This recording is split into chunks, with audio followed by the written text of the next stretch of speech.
Tšau, head inimesed! Need riided tulevad müüki teisipäeval meie kontoris.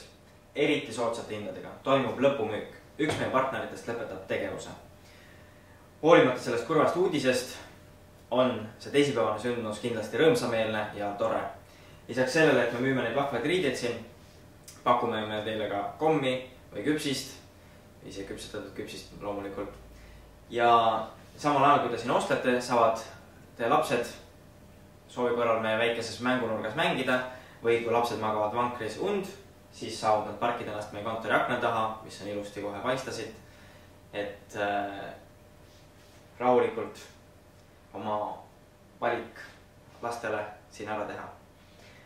Niisiis, nagu öeldud, teisipäeval ootame teid siia meie kontorisse kella 10-st kella 4-ni valima neid ilusaid riideid eriti soodsate hindadega ja mis meil ei muud ikka kui kohtumiseni. Tšau! Korral tahtsin lihtsalt, et need on päris head riided. Oma lapsele tegin juba valiku ära. Tšau!